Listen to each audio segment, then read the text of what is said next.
Cool. Okay, so welcome to the second podcast of Expedition Samloem.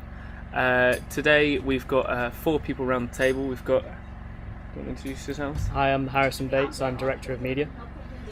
I'm Hannah Hudson. I'm botanist on the team and logistics officer.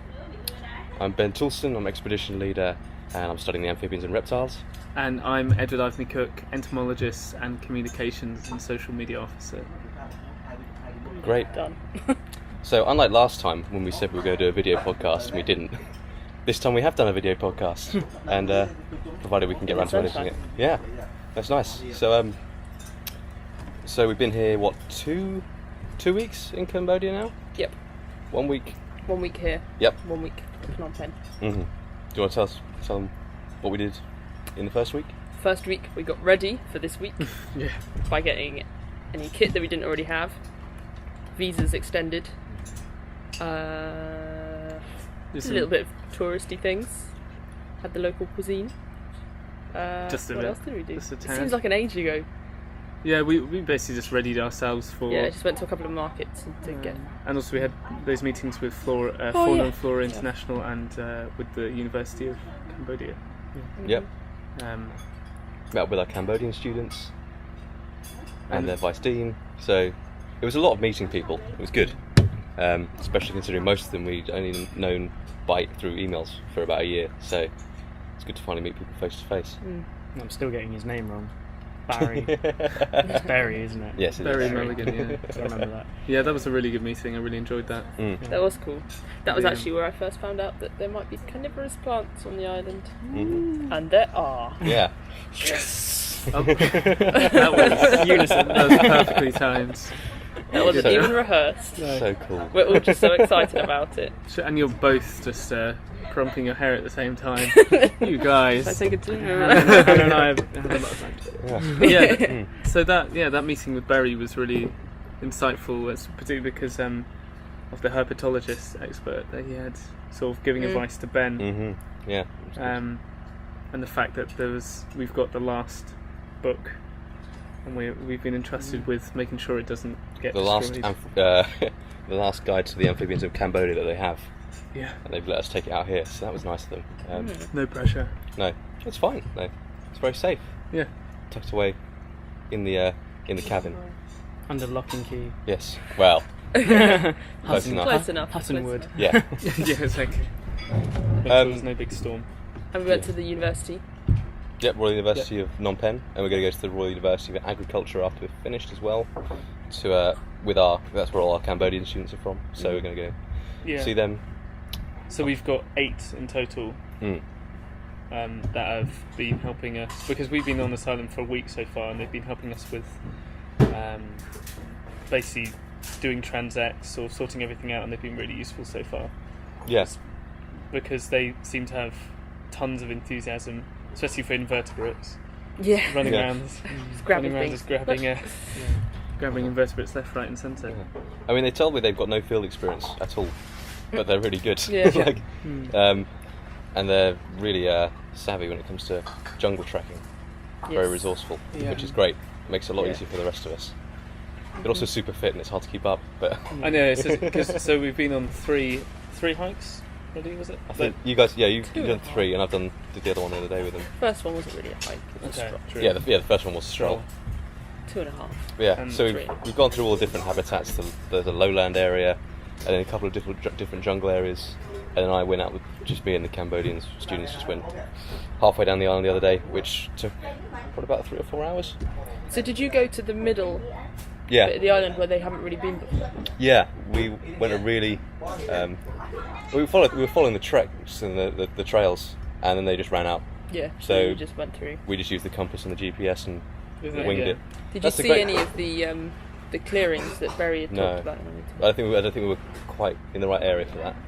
But Yes. So to explain that, on the map of Samloem that's been made, there's a couple of, I don't know, 3 or 4 areas that basically no one's been there, so we don't actually know what's there apart from the satellite image looks like it's a area of natural clearing. Yeah. So we're hoping to potentially, especially for Laura Higgs, habitat specialist, that she might go a little look in and have a gander what's there. Yeah. Which would be really interesting. particularly because they found on those mountain regions they found loads of just carnivorous plant meadows. So it could be that The pitcher plants. pitcher plant. That would be amazing. Because Yeah. you've found some already, haven't you, Hannah? Yeah, I found some on the coast that way, and I found some close to the school, but there was only one. But the ones by the coast are dying, so I don't quite know what's going on with that. But I've taken pictures, and I found one that's surviving, like in amongst it all. So I took pictures of that, but I've also got pictures of the general thing to maybe get it diagnosed. I don't know if you can diagnose the disease of a pitcher plant through photos, but Do they have seasonal variation? I don't think so. See, I wasn't aware that we could get pitcher plants on the island, so I've just been looking at orchids before we came. Yeah. So I'm going to be getting some papers in the next few days to read once we get internet access. Having pitcher plants on the island, does that mean that there's a different type of biodiversity here at all, or anything like that, or is there? It would mean they're under threat.